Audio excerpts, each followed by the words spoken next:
Hey everybody, producer Carl here. This week's episode we are talking about Sins and Secrets by author Meg Fitzpatrick. It is part of her Four Families series, and Meg was kind enough to provide us with a discount code for her website, good for 15% off anything in the Four Families series, Sins and Secrets included. So if you want to take advantage of that, just head over to her website, megfitzpatrickshop.com, or down in the show notes on author's website, click on that and use promo code CHEAPSMUT at checkout.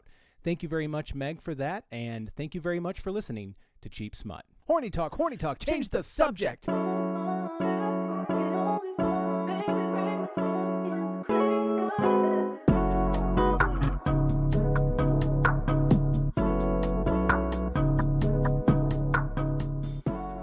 Hello and welcome to another episode of Cheap Smut. My name is Katie Mizell. And my name is Carl Mizell. And this is a podcast that is a podcast. Hello, my love. How are you? I am doing well. Thank you very much for asking. All things considered, Yeah. I am doing fantastically well. Our children got out the door this morning with relative ease. Yeah.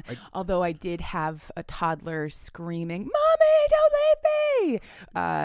With her hands like desperately reaching toward me over a half wall at daycare today. So that was fun. Yeah, she does that sometimes. Yeah, she does. 3-year-olds. They have a lot of big emotions. Yeah. Conversely, our son, we were standing in line getting ready to go in the school, and I said, okay, you got to turn in your homework folder. What are you going to do? Folder. Yeah, that's right. Okay, don't forget the book fair. Here's your book fair. This is the book you told them that you want. It's tucked in your pocket. When they come by and tell you that you have anybody with money on their wallet, you go. Okay, and don't forget your homework folder. Kid in front of him. Hey, you, remind him, our kid. Yeah. And his mom was like, no, he reminded. Yeah, and you remind him. Yeah, and they were like, fuck yeah, we got this. Yes. I mean, they didn't say fuck yeah. Yeah. But, our son has said that, but our son cusses all the time, and his vocabulary is wonderful. But his friend, the other kid that you were in line with, is a friend of his, right? It was one of the attendees. You know who it is. We don't want to name another person's kid on our show. Oh no, I don't want to name them. I'm just trying to confirm it is who I think it is. Yeah. Okay. Yeah. I think making those two accountable for each other is the best way to get either one of them to do anything in that classroom. Oh, Hundy P. 100%, because both of them are big brother helpers, but neither one of them give a rat's ass about first grade. Oh, no. Our son would much he's a very helpful, sweet boy anyway, but if you were like the smallest little thing, he'd be like, oh, fuck homework. I got to go help my sister. Yeah, exactly. So I think keeping themselves accountable is going to be a lot better than self accountability. Oh, 100%. 100%. Yeah.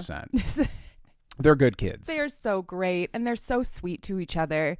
I am always delighted by the way other kids treat each other in the hallway. Yeah. At school. Yeah. There's so much hugging. Oh, I've never seen. Now we are no longer allowed in the halls of our child's school. Yeah, just to make school drop off easier, they have made a policy that parents can't enter the building. Yeah, but you're absolutely right. One of my favorite things since we've started taking him to the school that he goes to is, I know for a fact, and I'm talking because it's like K through 8. Yeah, like K through 8th grade. Some of the older kids. Mm-hmm.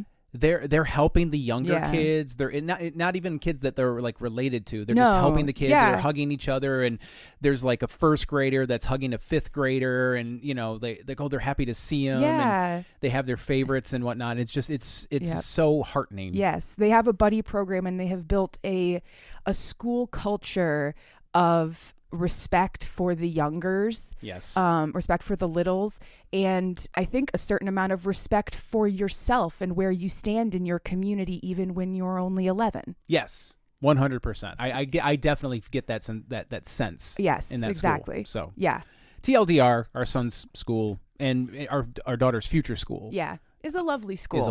Yes. We're very lucky. Yes, we are. And we're very lucky to have a great book. Oh, thank you for a transition. You're welcome. I have been waiting to tell this story for days, partially because we keep having to take mental health breaks because I'm unwell. Well, don't take all the responsibility for that yourself. Neither of us are particularly well at present, but we're getting there. We are getting there, but also I have been putting this off a little bit just because I've been sad. I've been sad and I haven't wanted to do joyous things. But today we are doing something joyous and I'm telling this story. Yes? Yes. Yes, let's do it. I am telling the story of Sins and Secrets by Meg Fitzpatrick. Meg Fitzpatrick, we met at Sinful Signings. We are kindred. We are soul sisters. And I got the first book in this series from her. I bought it, a hardcover special edition of it. Mm-hmm. And so she asked me if I wanted to arc this one. And I was like, hell yes, I will arc it. And then we realized that the book was coming out right around the time that I could record. So the book came out yesterday. Yeah, yesterday. Now, yesterday, November 5th. Yeah, 6th. No, today's the 6th. Yeah. Yes. Sorry. It came out yesterday, November 5th. Yep. So by the time you're hearing this on the main line. Yep. It will have been out for like a week. Yep.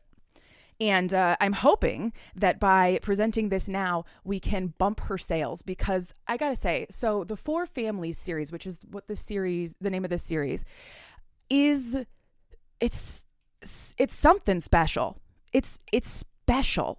And I'm not denigrating any of my other authors. You know I love you and you're all special, but this series has something in it and I don't know what it is. Actually, I do. It's a drug. It's called Majesty. We'll talk about it later. But Meg has this skill in wit and dialogue that is so rare. Mm-hmm. And these are so great. It makes the audiobooks of them particularly enjoyable as well. I have both of the audiobooks too. She's gifted them to me. Thank you so much. And they're great. So if you want to get them in audio, you can buy the audiobooks on her website for $15. Nice. They are direct to consumer. You don't have to go through anybody.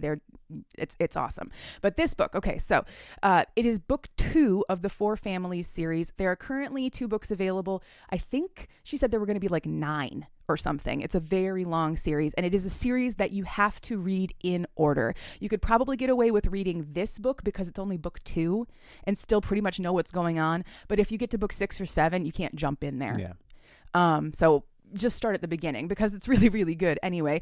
So this book is available for $4.99 or through Kindle Unlimited. I am not sure what the price of a physical book will be because Meg, I don't think she always carries physical copies of her books. So I couldn't find a physical pricing for anything online. I do know that when I was at Sinful and I bought that special edition, I paid, I believe, $25 for it.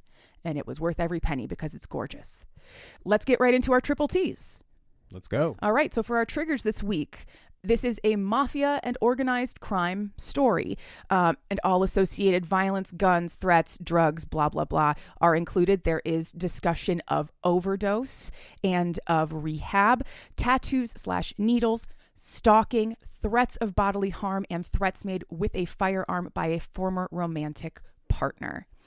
Our tropes, this is an FM cis heterosexual romance, grumpy sunshine, second chance romance, best friend's brother, mafia romance, and tattoo romance. Those are all separate tropes. Wow. So our titillations this week, we have dom sub dynamics, BDSM, restraints with hands and tools, sensation play, deep throating, praise and degradation, and costumes. All right. We need a little bit of backstory on this one. I think I told you. So just to give you the groundwork of the Four Families. A long time ago, 4 women came to the east coast of the United States from Mexico, Italy, Ireland, and Russia. These women each married and became the matriarchs of 4 large crime families. Through the years, these families grew stronger, formed alliances between each other, and developed into massive, wealthy organizations. They are strong and they are made stronger by their connection to each other. And the original matriarchs reaped all of the benefits of this lifestyle without ever really knowing anything because none of them spoke English. Even Mrs. MacLeod, who was from Ireland's first language was Gaelic, and her accent was so strong that her English couldn't be understood. So for 2 generations, these families flourished, and their grandchildren began taking on larger roles in the organization. And then the first of the matriarchs died, the Russian grandmother, whom everybody called Babushka. At her funeral, all 4 families were in attendance, of course. The remaining grandmas rolled out a VCR cart, like it was like a substitute teacher was running the funeral. Yeah, exactly. Like a substitute chaplain. My name is Mrs. Smith, and we're just gonna watch some Bill Nye today. Yeah. Yeah. No. So they rolled out this VCR cart, and they played a tape of Babushka speaking perfect English. And then all of the other grandmas started speaking in perfect English. And then everybody in the room started to realize that while they weren't paying attention, the women that they put into side rooms so that they would be kind of away from all of the dirty crime stuff were teaching each other English, mechanizing behind the scenes, and turning their families in the right direction without anybody ever knowing. And now all of these people have egg on their face because they've been pranked by their grannies for the last 25 years. They have said everything in English in front of them because they didn't think they understood. And if this were ever to get out, these people would lose all of their respect within their communities. So the remaining grandmothers give them basically an ultimatum. Learn from the mistakes of your past. Forget your grandfather's patriarchal traditions. Find a better way forward. Or as we die, these families' alliances will die, and ultimately our power will die. I fucking love that shit. This is the best backstory. It's fucking hardcore. It's so hardcore. When she said it to me, she said, "What if the Golden Girls ran The Sopranos?" And I was like, yes, what if they did? Please tell me the story. Then she handed me Shield and Savior. Yes, and. Yes, and. From there on and moving forward, the series focuses on the 3rd generation of the 4 families. So the original patriarchs and matriarchs are mostly deceased. The fathers are retiring, and the 3rd generation are starting to take over. In the first book, Shield and Savior, Izzy, who is a daughter of the Italian family, and Lance, who is a bodyguard assigned to her, they get together. That book was really awesome. It had a lot of intrigue. It built a lot of what is going to be the long series arching storyline. But also, a lot of that book focuses on Lance being a chauffeur to the 4th generation mafia kids. And it's so fucking cute because he's always in a car with like 6 kids between the ages of 5 and 12. And he's adorable. Yeah. And Meg is really, really good at writing children. I think I've said that. Yes, I said this to you the other day. It's really hard to write believable kids, but it's really, really hard to write multiple believable children of different ages who all have distinct personalities, and then you put them in a car together. Yeah, I would almost argue, as somebody who has worked as an actor, there's always that you never work with kids or animals, that whole adage. I would argue that even harder than trying to act alongside a child is to try and write a convincing child. You know what I mean? Oh yeah, because you can argue with a real life child. you can talk to and massage and sort of like finesse and be like, listen, so in try and dial it in and tune in to that frequency. Yep. But if you don't know, but if you can't tune your brain into a child, if you can't find that frequency, it's very difficult. Yeah, absolutely. Okay, so anyway, let's get going on this book. This book is about our FMC. Her name is Waverly McLeod, McCleod. Very traditionally Irish. She's 26 years old, and she is the youngest daughter of the McLeod clan. She has grown up in the Irish mob, but she has been kept entirely separate from it because her mother died very young, and the rest of the family unilaterally decided that her dad couldn't lose Waverly too. So they simply separated her from it completely, and she's got a chip on her shoulder about that. However, she is a researcher. She's very good at that, and she provides deep research to clients all around the world, especially to the security firm Mastodon Security, which is another major factor within these stories. I think this was originally going to be called the Mastodon Security series, but it got changed to the 4 families. So a lot of the series revolves around Mastodon. She does work with Mastodon, and then she also provides some research to her families. So she is like included in the world that way, and everybody loves her. She's invited to all the parties. She's the baby of the family. Everybody loves Waverly, but she is excluded from all family business. At the start of the book, it is a flashback to 5 years in the past. It bops back and forth in time a lot, and I tried to keep track of the ages of people as we go, but there is never an age gap that's going to make anyone feel uncomfortable. Okay. So we begin at the flashback 5 years in the past with Waverly being 21, and she's at the home of her best friend, Angie. She spends most of her time at Angie's house, almost all of her weekends, her entire summers.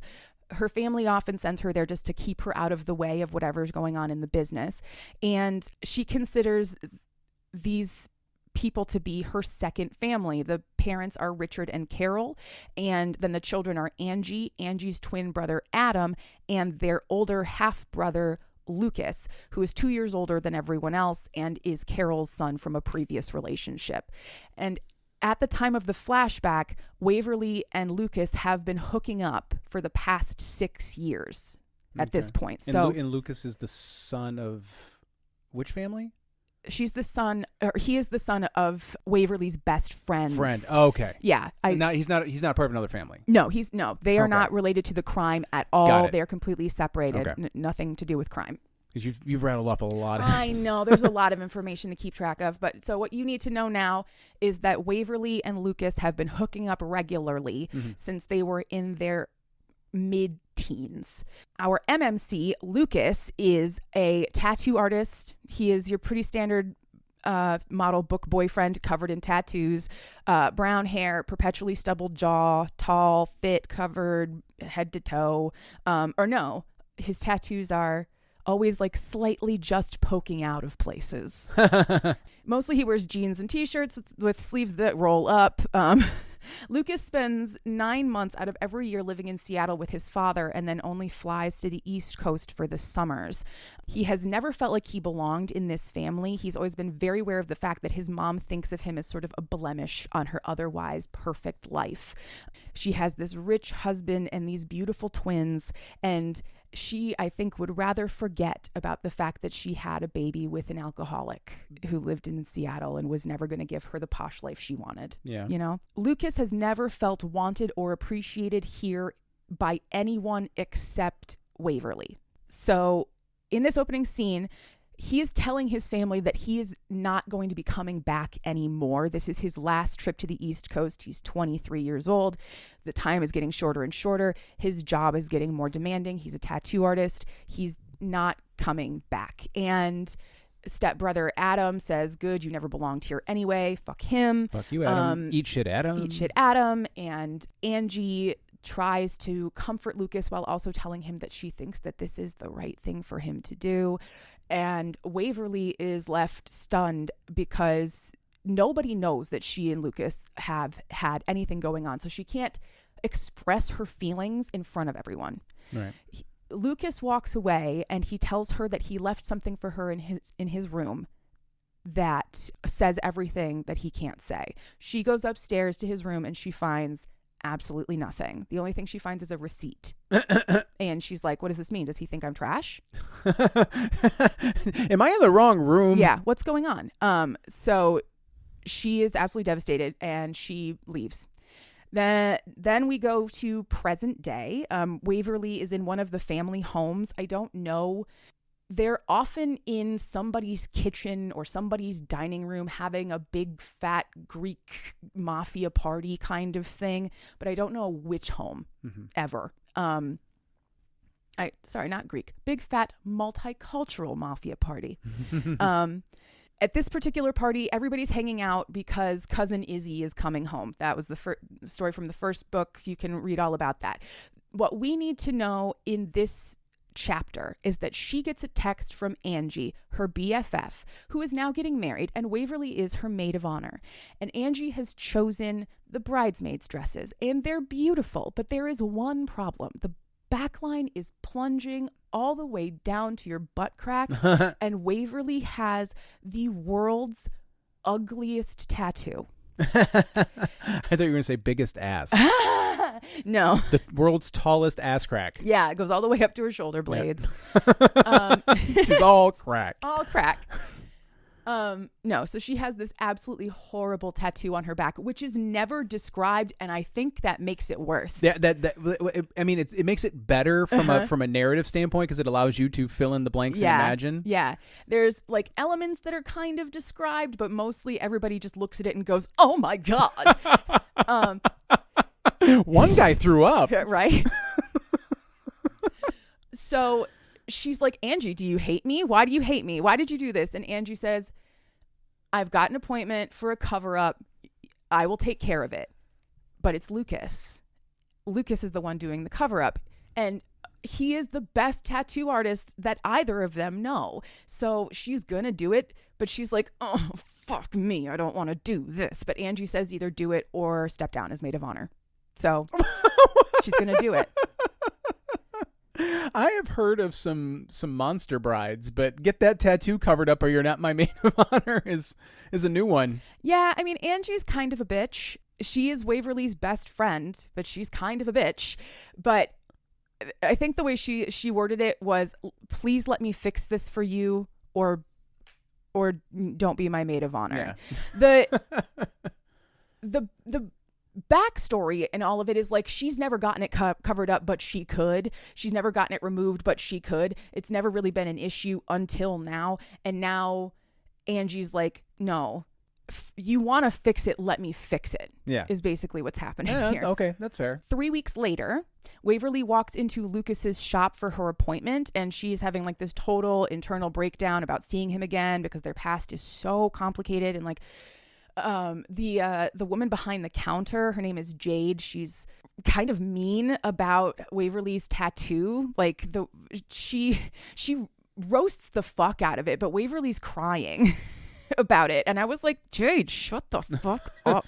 Ixnay, Jade Ixnay. Yep. And Lukas did not realize that Waverly was the one who was coming in for this appointment. He just agreed to help one of the bridesmaids. So now he's like, fuck, I didn't want to see her. They have this deeply complicated history. He believes that she never called him after he moved to Seattle, even though he left her all that he needed to know. And she believes that he left him nothing. He left her nothing. We will get through that story later. Yeah, I'm hoping there's an explanation. Yeah. But for now, they might be having internal breakdowns, but they are both going to do what they need to do to make Angie's day special. So he brings out some drawings of flowers. She chooses a bunch of hydrangea. I love hydrangeas. They're so beautiful. We had hydrangeas at our wedding. Okay. I know we had flowers. I don't know what kind they were. Hydrangeas are I put them in my notes because I thought you might want to, they are the big ball flowers that grow on a bush. Oh, like yeah. That. Yeah. Yeah.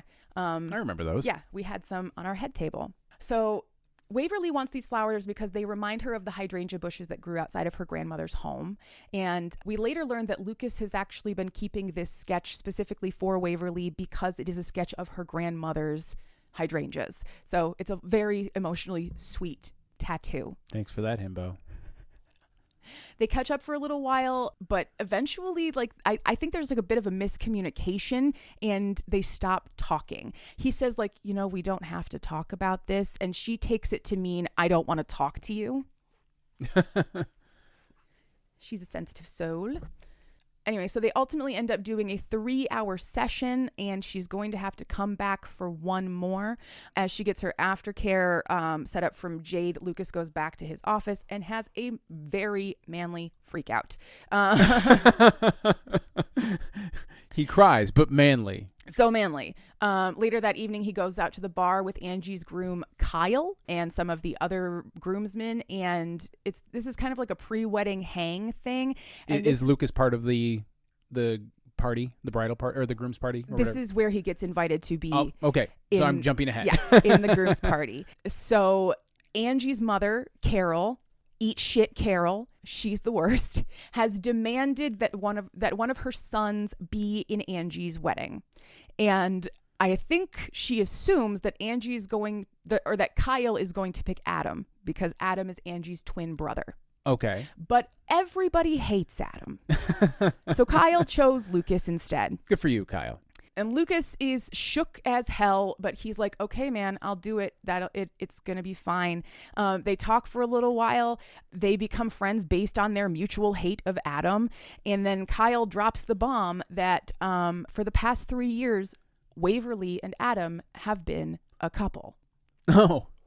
Dun, dun, dun. In the next scene, Waverly is having lunch with her cousin, Yuri. They're not related by blood, but they're all mafia kids. Yuri was born in the U.S., but he is gay, and when his father found out, because he is Russian, he sent him back to Russia, and he spent his teens and early 20s in a place where being gay is a crime. He finally came back after a massacre, and he's the only surviving member of the Russian leg. Yuri's story is fucking insane. Anyway, so she and Yuri have lunch, and ultimately, there are a couple of things that we need to know. One, she thinks that she should probably break up with Adam. She hasn't been happy for a while. And Yuri's like, no, but you guys are so good together, though. I mean, I thought you were going to get married. Obviously, bitch, break up with him. Okay. No, you guys are just so... I get it. Yeah. I see your point. No, I don't think you do. Yuri, shut the fuck up. But anyway, the other thing that they discuss is very vaguely, Waverly's got a lot of sore feelings about being iced out of the family business. And Yuri explains that he says, look, we did this to keep you safe, yes, but we also did this to keep you at a distance because you are the smartest of all of us and you would crush us. And there is a certain segment of this organization that is terrified of you. And so they keep you on the outskirts. Same thing with Izzy, who's the other young cousin. That's the sweetest thing anybody's ever said. Okay. 3 or 4 times in this book, one of her cousins tells her that they are terrified of her because of how smart she is. And I was like, I want to be this woman. I want men to fear me because I'm smart. That's amazing. Trust me, they do. Mm-hmm. Anyway, so Angie hears that Kyle has picked Lukas to be a groomsman, so she enlists Waverly to bake him some cookies so that they can welcome him into the groom party. They go over on like a Saturday afternoon or something, and they chat about wedding stuff for a while. Waverly keeps herself busy by looking around at Lukas's art, some of his sketchbooks, until she opens up a sketchbook of commissioned BDSM art, and she is very titillated, and he is embarrassed, and so they just change the subject and horny talk, change the subject. Exactly. Flashback to 13 years in the past, which would make Waverly 13 and Lukas 15. Lukas and Waverly share their first kiss. That was an adorable little scene. Back in present day, on Waverly's mother's birthday, she and her family, her dad, her stepmom, and her half-sister go and visit their mother's grave. Her mother's grave, and they talk to her for a while. This is a tradition that they keep twice a year. They go and they talk to Colleen to honor her memory. This talk with her mother is what solidifies Waverly's decision to break up with Adam, but she decides she's not going to do it until after the wedding because Adam is Angie's twin brother and she's not going to cause waves or make drama during Angie's wedding. Yeah. She'll break up with him once the wedding is over, until she drives home and finds Adam fucking another woman in their shower. Oh, then, yeah, no. Suddenly, she doesn't have to wait until after the wedding. She went from not wanting to cause waves to cannonball. Exactly, right? Fucking problem solved. She kicks him out. She leaves her apartment. She tells him to be gone when she gets back. And then she leaves in a daze. And she just kind of starts to drive around. She doesn't really know where she's going or how long she's been driving until eventually she stops and she's in a parking lot and she looks up and there's a coffee sign and she's thinking, food. Okay, food will fix something. And so she starts walking toward this cafe and she almost gets run down because she's not paying any attention. She's totally spaced out and in shock. And she almost gets run down by Lukas, thankfully, who... You're going to get hit. Yeah, does not run her over, but does take care of the situation and take care of her. He gets her inside. He tries to feed her, but call back to the first book, they're sadness cookies. And nobody wants to eat sadness cookies when they're depressed. So they leave this cafe and he takes her back to the tattoo shop so that she can have a private breakdown in his office.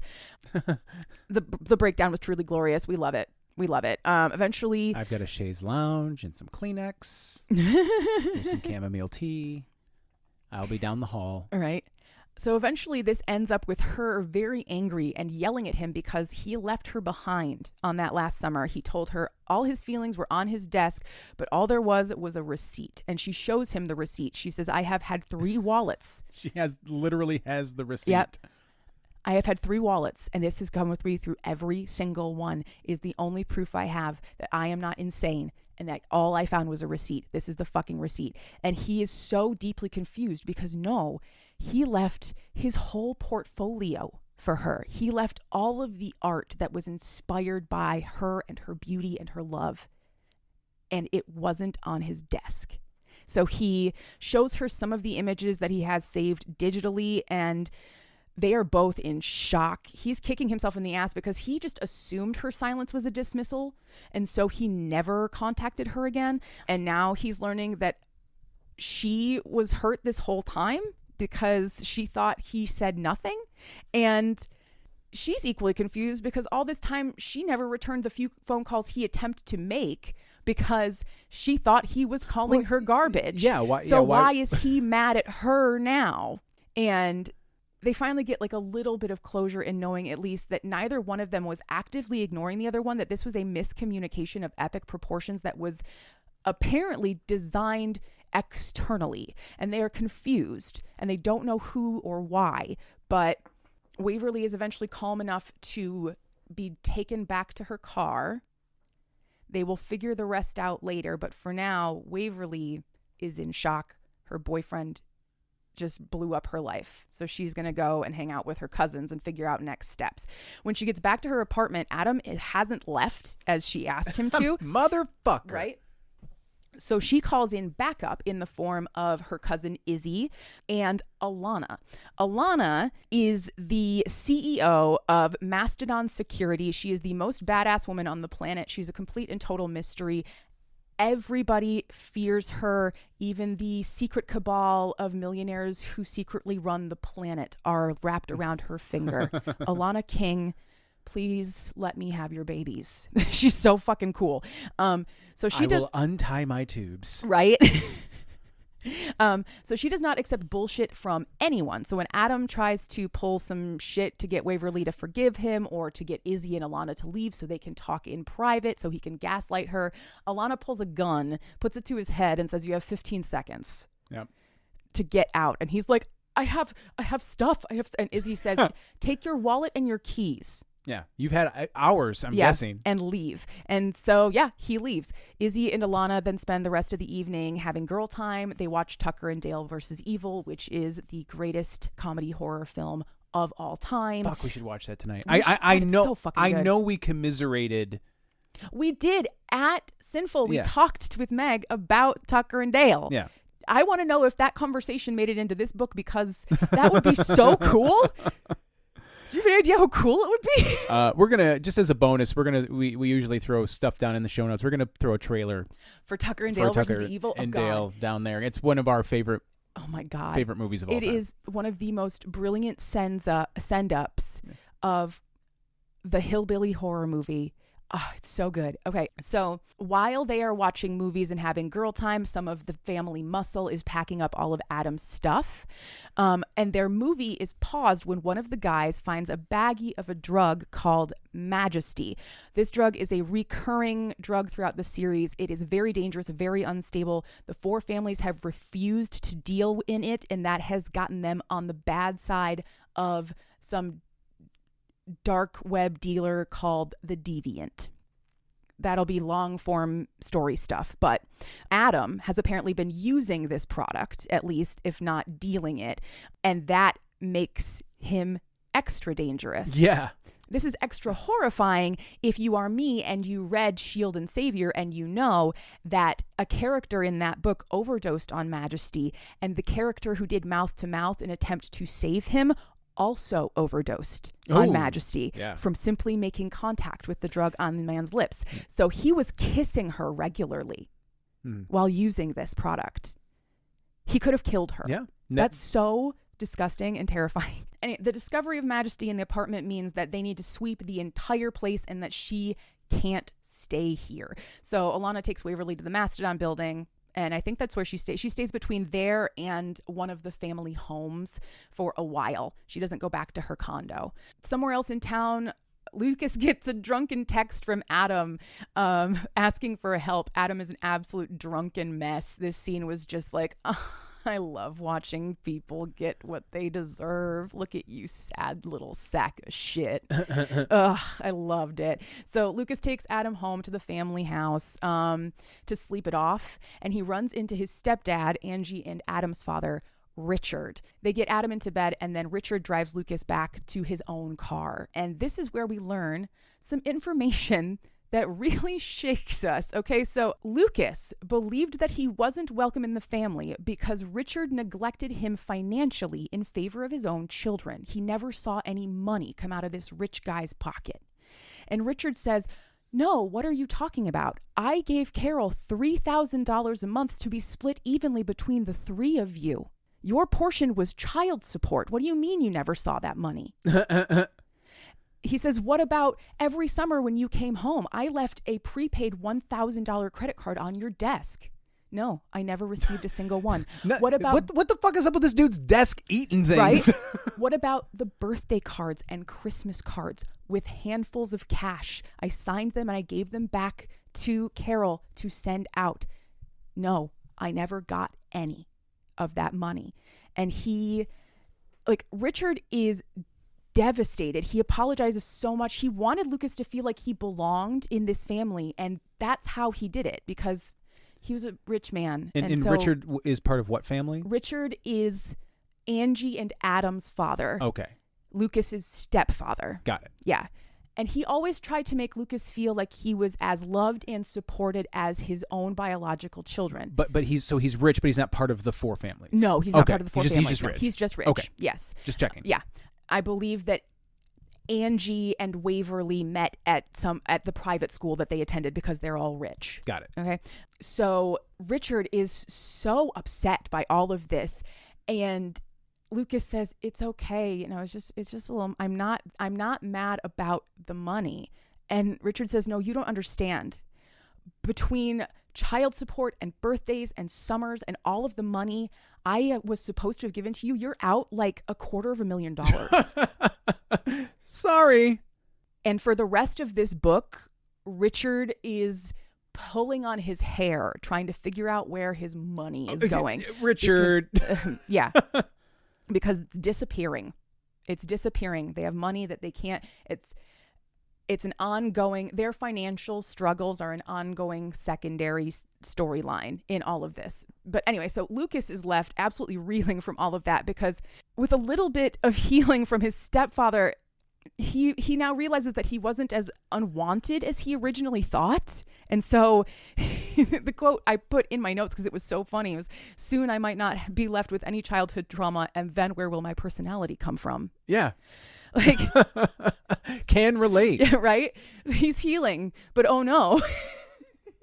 Anyway, so ultimately, Lukas has learned a lesson, and that lesson is you have to communicate your feelings. Yes. If you don't talk to people, you will forever just make assumptions, and you will learn 20 years later that you were wrong and hurt for no reason. So at their final tattoo appointment, Waverly gets a look at the tattoo because she hasn't looked at it yet. She wanted to wait until it was all done. And she starts crying. And he's like, "Oh no, I fucked up. I can fix it. I promise." And she's like, "No, it's perfect. It's beautiful. It's the most incredible thing I never thought I could have."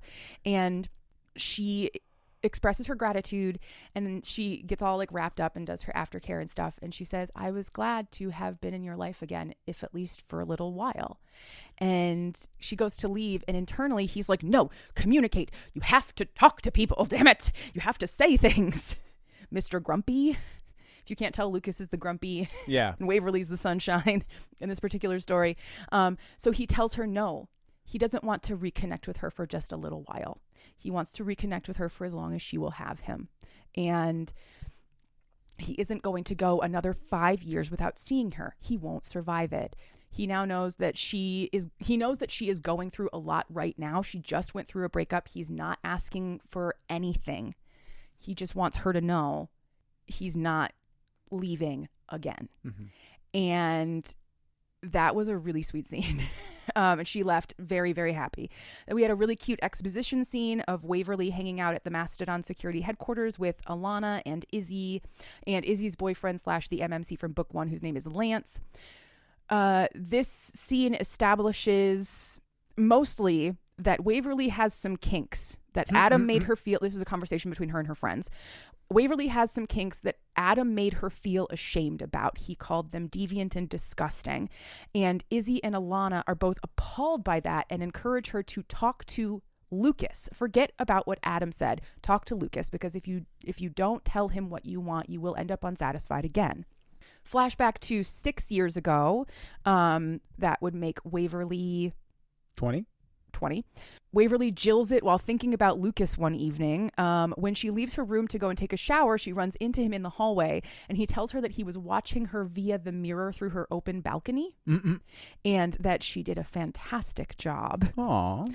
This becomes sort of a mild restraint and then frottage sequence. He holds her hands above her head and I think grinds his thigh against her clit. Mm-hmm. And in the present or in the past? In the past. Okay.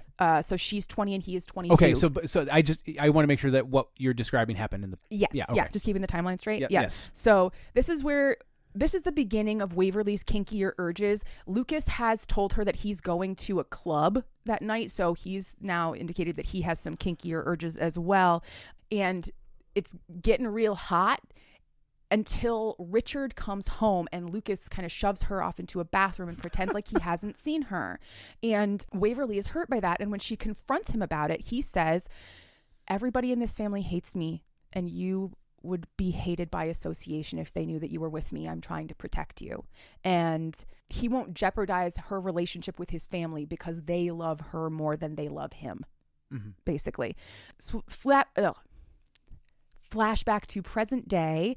Waverly arrives at Lukas's apartment, and she has like a small breakdown. She was not expected. She just knocks on the door, and she's like, and she ends up basically telling him, "Hey, I'm 26 years old, and I have these urges, but I don't know what I like in bed. And my last boyfriend made me feel like a freak for thinking about these things. So I don't know what to do, but I want you to know that I have these feelings." And well, come on in. I'll put a cuppa on. Yeah. And Lukas is like, well, first of all, I would never make you feel bad about having kinks of any kind.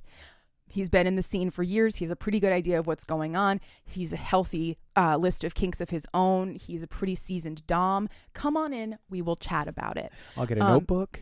I think they do get out some. At one point, there is color coding. I remember that much. An Excel spreadsheet of kinks. Right. He offers to help her figure out exactly what she likes right now, if that's what she wants to do. And now it's time to get horny. She's like, what's going to happen? He says, well, then you'll know what you like, and I'll know how to make you scream.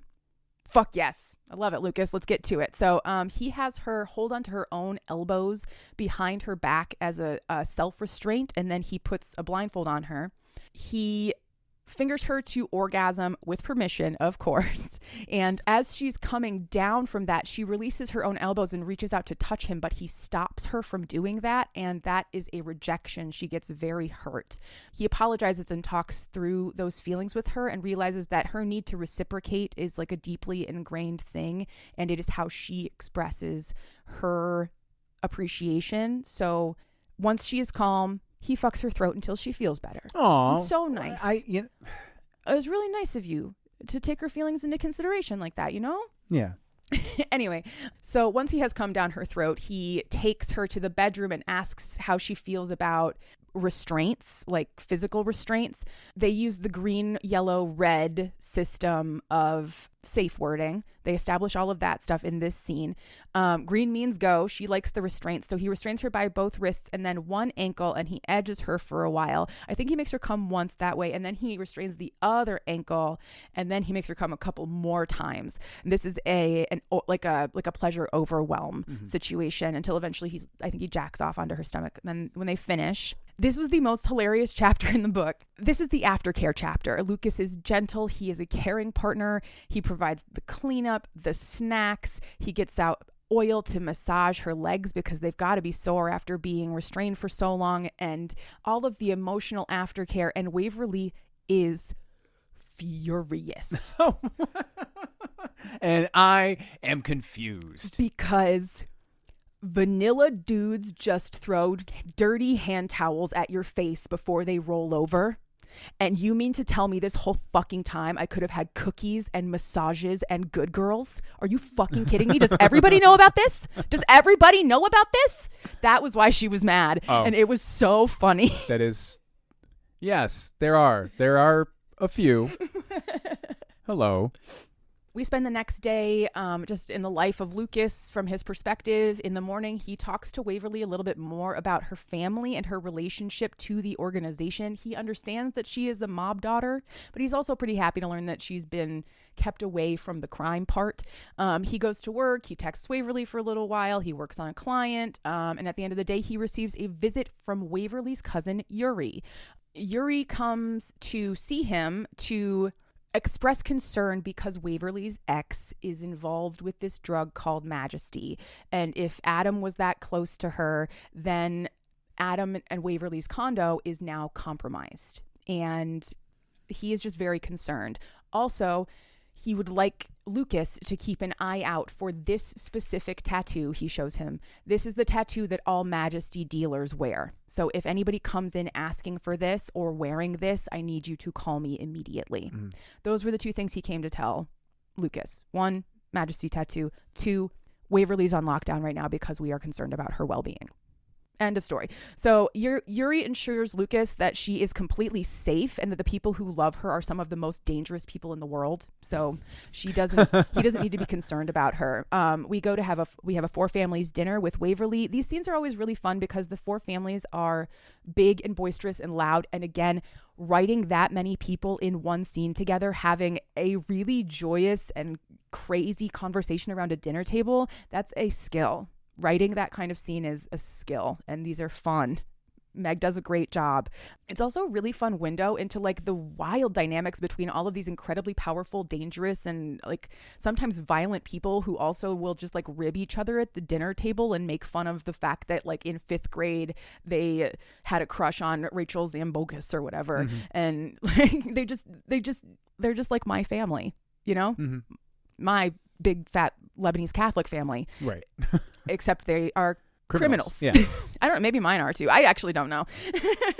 So at the end of this scene, we get another one of the moments where Waverly talks to one of her cousins. This time she talks to Donnie, and he tells her the real reason we keep you out of the business is because it's for our safety. The men in this family live in terror of the women who are smarter and stronger, and none of them are stronger than you are. So Waverly and Lukas have a really cute couch date. They watch the new Knights of the Night episode. Knights of the Night is a recurring television show. It's basically Game of Thrones, and it's hilarious. I love it whenever it's mentioned because you just have to accept that there's some weird shit happening on the television. Yeah. Like, man, I stopped watching Knights of the Night when the wolf pack showed up. I just couldn't keep track of it all. Or, I couldn't watch it anymore after Princess Urana decided to betray the Duke. I just couldn't. And I'm just like, what is this? No, I love Meg, if you're listening, I think there's a tremendous opportunity. If you're familiar with the classic 12-issue maxi series Watchmen, the comic book series, within that there was an entirely separate comic, The Curse of the Black Pearl, all that stuff. I think it would be great if like within the course of this series, if there was like a 40 or 50 page novella that was like within the world of Knights of the Night, just as like a tangential relation to this book, like It has nothing to do with it. It's just a fun way to tell a different story. Absolutely. And still contain it like, a Four Families spinoff. And exactly. then later down the line, somebody else can make a reference to that episode of Knights of the Night. You're like, no, that happened in the book. Yeah, exactly. I just love... Meg, I'm not telling you how to no. run your career. I just think it'd be interesting. It just makes me think of like Murderbot and Sanctuary Moon. Yeah, exactly. I just love when characters in my media have media that they love and geek out about. I'm like, oh my God, it's one of me. It's one of me. Yep. It's great. So they have this really cute couch date, but they don't have any sex because Lukas is leaving for LA for a week to do a tattoo convention. So he just wants to spend time with her. They spend the evening being together and it's really sweet.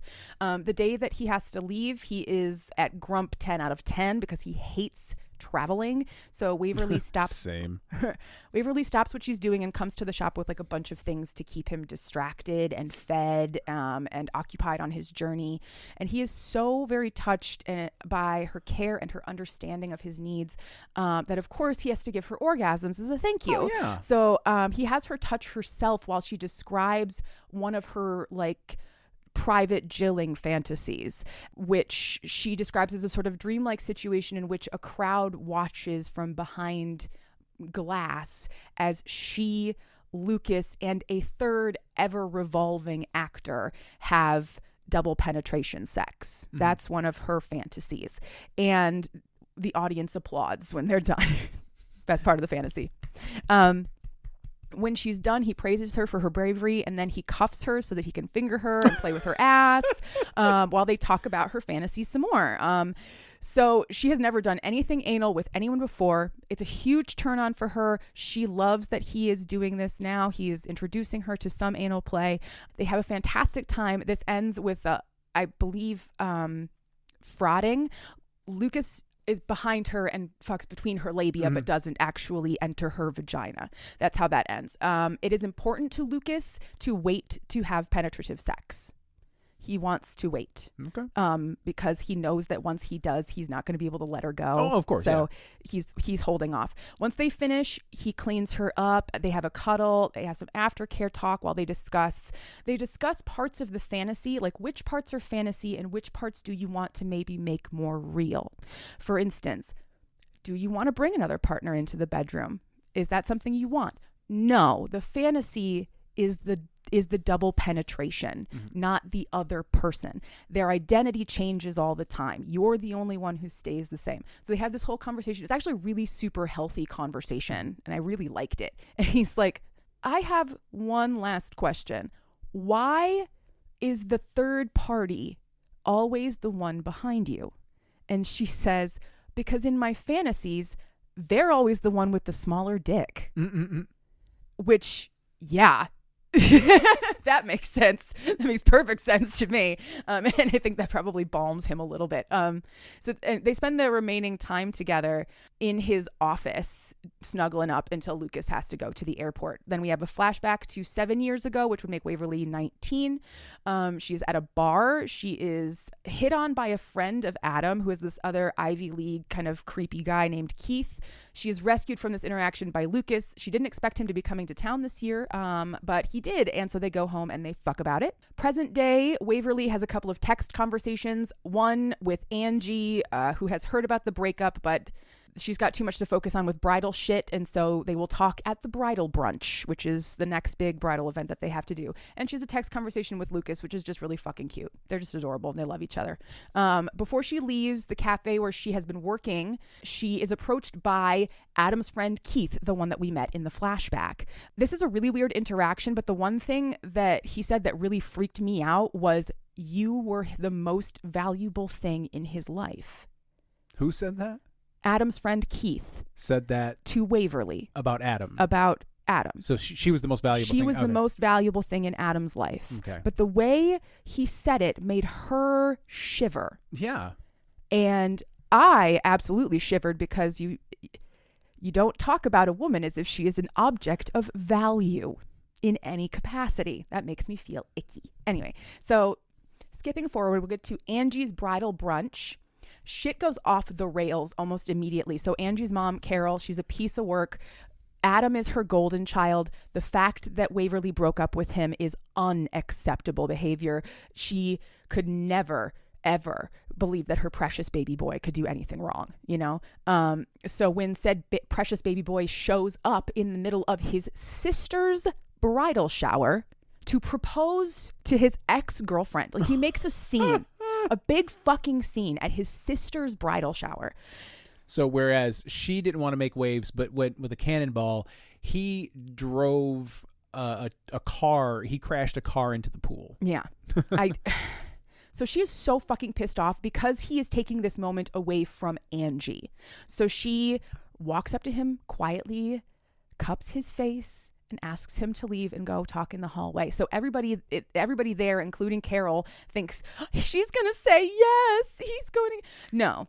She takes him in the hallway and tells him that he's fucking insane and that he needs to back off. And stabs him 17 times with a butter knife. Right? He tries to gaslight the hell out of her. She's like, you were fucking someone in my shower. And he says, I don't know what you think you saw, but no, I wasn't. No, I didn't. Like it's straight up. He just denies. And he's like, who are you going to believe, me or your own eyes? Like, seriously, this man is delusional. Delusional. Are you on drugs? Wait.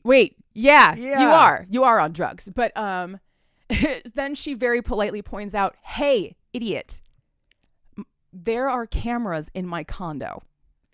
I know that you have brought 12 different women home to my condo. I have it on video. I'm not taking you back. Yeah, I'm never taking you back. And that's when Carol stomps out into the hallway and starts having a meltdown, screaming.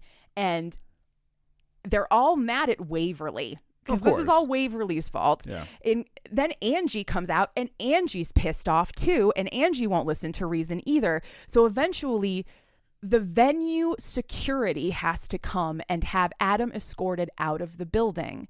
And then Carol starts to complain. She says, no, I am a paying customer. You can't escort my guests out against my will. And the manager of the inn where they are having this event gets to mic drop and say, no, ma'am, your last 3 payments bounced. Waverly has been paying so that Angie's wedding can happen without any problems. Your money is no good here, and your son is now welcome. So she crushes Carol's ego as well as Adam's in one blow. And so Waverly leaves because, again, she does not want to detract from Angie's day at all. Everybody else is making a scene. Unlike Waverly some people, Adam, right? Carol. So now the family dynamic is fucked. Angie is pissed at everyone. Waverly is still the maid of honor, but Angie isn't really speaking to her, and she's getting ready to leave the inn when she runs into this. Waverly is getting ready to leave the inn when she runs into the event coordinator who tells her that this is the last event that they're going to do because the owner of this place wants to sell. Her husband recently died and she can't manage it on her own. And Waverly decides to sort of take a walk around the property to clear her head. And she realizes it really wouldn't take much effort to fix this place up into a pretty decent show place, a really nice venue. Like the inn is in pretty good shape. It's got like a 1920s Gatsby kind of facade. There's a really lovely boathouse. There's a cottage on the property that is like 100% cottagecore. She could live in it. She feels like this place is her home and where she is meant to be. So she goes back inside the inn. She sketches out like a basic business concept. She researches it. She calls Lukas. Lukas is like, this is an incredible idea. I don't know how I can help you, but if I can, I will. And she finally feels like she has a path forward, a path that is hers, that nobody else in the family has assigned to her or pushed her onto. Lukas is still in LA for a tattoo convention, and he comes back from a day of flash tattooing to find 4 middle-aged men in suits sitting in his room. And it doesn't take him very long to realize that these are the fathers of the 4 families, including Waverly's father, Duncan MacLeod, who wants to know what Lukas's intentions are with his daughter. He has the 4 most powerful mafiosos on the East Coast in his hotel room. And he's like, don't shit your pants, don't shit your pants, don't shit your pants. So once he is satisfied that Lukas loves Waverly, all of the men warm to him instantly. They're all very avuncular. They're nice guys when they're not being scary. And then Lukas gets a group text between all of the groomsmen letting him know what happened and all the drama with the proposal at the brunch. Lukas immediately calls Waverly and asks, like, why didn't you tell me about this? We talked for 90 minutes today about Knights of the Night and you wanting to buy an inn, but you never said your ex-boyfriend proposed to you. And she was like, yeah, because it didn't matter. Yeah, it wasn't important to me. It would be akin to a random person just walking up on the street, getting on one knee and asking me to marry me, or asking to marry me, asking me to marry me. Yep. I treat those two things equally. Yep. She was like, I don't know. I mean, what do you want me to tell you? I said no. Does that help? Does it help? Anyway, so he goes back to, once that conversation is over, he goes back to spending some time with the dads, and they're eating Chinese food, and they're like looking at the promo cards from the convention center, from the tattoo convention, and he finds a promo card with a very familiar style on it, and he goes, holy shit, I know who gave Waverly that hideous fucking tattoo, and he is at this convention. So all four of them, plus their security and Lukas, track this guy down and beat the shit out of him. Just the guy for giving her a bad tattoo? Well, no, because he gave her a tattoo while she was drunk and unable to consent to it. Adam and another guy, Keith, creepy Keith, brought her into the tattoo shop while she was unable to consent to it. Okay, that's a lot of important details. Yeah. Well, that was all information that we didn't really have until just now. Gotcha. So they beat the shit out of him, and that's sort of the end of all of that. An afternoon lunch with Waverly, Izzy, and Izzy's Nona, and Waverly's stepmom Sheila, and Alana King from Mastodon. A lot of stuff happens in this scene, but it's mostly conversation and cute things. What did I write? I wanted to act it out like a TikTok skit. I would get wigs and everything. Yes. But what we need to know from all of this is that Waverly wants to buy this property, and she is telling the women about her plans for this place. Specifically, this could become a 4 families and Mastodon security, like secure venue for all of the people and organizations that they represent. And Alana is like, this sounds great. Let's go out. We'll look at some pictures. We'll find some information. There's a lot of shit that I'm not going to tell you. Go read the book if you want to know exactly why. But ultimately what ends up happening is Alana is able to secure an interest-free loan from an organization called the Olympians. Waverly will have a 75% interest in the property going forward, with all the funding needed to update, upgrade, modernize, and secure the place to the teeth. She's going to get millions of dollars in funding from a secret cabal of millionaires that Alana has on speed dial. You want more information about that? Please read the books. Let's see. The next scene we get is a mostly uneventful wedding rehearsal. Carol's a bitch. Lukas and Waverly both shut her down quietly, and Angie and Keith are able to have a perfect rehearsal. After the rehearsal, Waverly and Lukas do a full BDSM scene, and we get 3 chapters of sex. Jesus. This scene included overhead restraints, ankle restraints, a butt plug, various vibrating toys, and an absolute emotional roller coaster. Like, they worked out a lot of her shit, but they did it while they were naked. And like, Meg, calm down with the revelations and shit. Like, holy fuck, my God. This was like therapy. This was like fuck therapy for 3 chapters. It was insane. But so anyway, by the end of it, everything was really deeply awesome. And Waverly was delighted to learn that Lukas brought tacos and cake for aftercare snacks, because yes, post bang sesh treats. I was gonna say, you want to fuck and then eat some tacos and cake? Yes. Yeah. So the day of the wedding, the shit hits the fan like really, really hard, basically from jump. But so what we really need to know is Adam brings a date. He brings a date to the wedding and is way too touchy-feely with her in the pews. He is making a scene. He is trying to piss Waverly off, but Waverly is bound and determined to make this day perfect for Angie. So she quietly, and sometimes even silently, guides the bridal party through this entire wedding, and everything goes perfectly. In the limo after the ceremony, Lukas and Waverly like get their rage out by having a makeout session for a little while, and then Angie and Kyle get into the limo, and so before things can get too horny, Angie and Kyle arrive on the scene, the newlyweds, and Angie is like, what the fuck? Because this is the first time that anybody is learning that Lukas and Waverly are together. This is when Waverly tells Angie that she has been secretly sleeping with her brother, her half brother, for like 6 years at this point, or longer. A while. Yeah. And Angie is not happy, not as happy as Waverly thought she might be. Kyle seems stoked. Kyle's happy for them, but Angie is not.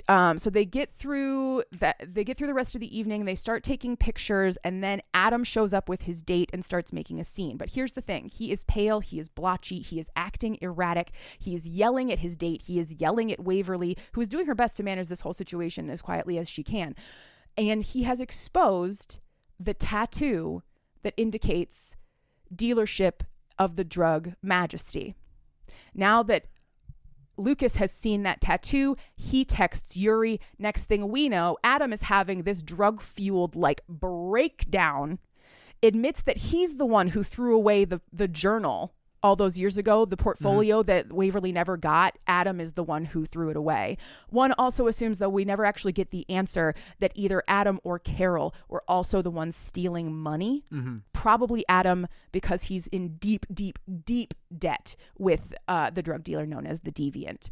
Anyway, Yuri, Dimitri, Alana, a bunch of Four Families security arrive on the scene. They disarm Adam, who's waving a gun around before he can make any stupid choices. Waverly, by the way, was totally unfazed by all of that. She stood in front of that gun and was like, "You're not going to shoot me, you fucking coward. You know if you shoot me, you're going to be dead before you leave this room." I was like, "You are the most badass woman I have ever met in my life." And I've never even really met you because you're not real. Anyway, they get this situation all sewn up. Carol is absolutely livid. Richard is like, "Hey, honey, maybe focus on the fact that our son is a drug addict who's stealing money, and we can focus on your reputation and your perception on page 6 later." You know, just as things are about to settle down, there is one final blow. Angie tells Waverly that she doesn't want her around her family anymore, that she doesn't know who she is, and that she doesn't think she ever did.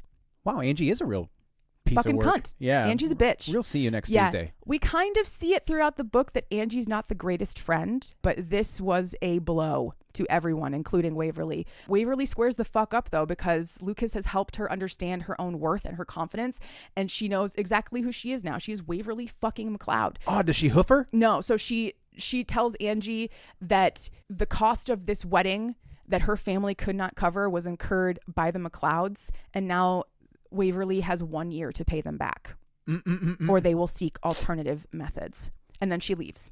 The end, but there is an epilogue. Always. So 6 months later, Waverly and Lukas are attending Adam's funeral. Carol and Angie are under the assumption that Waverly had Adam killed because they haven't been making payments. But Adam was killed because he was no longer of use to his drug-dealing deviant boss. Yeah, seriously. Yeah. They attend this funeral because Lukas didn't want to leave his family unsupported, even though neither one of them cared for Adam.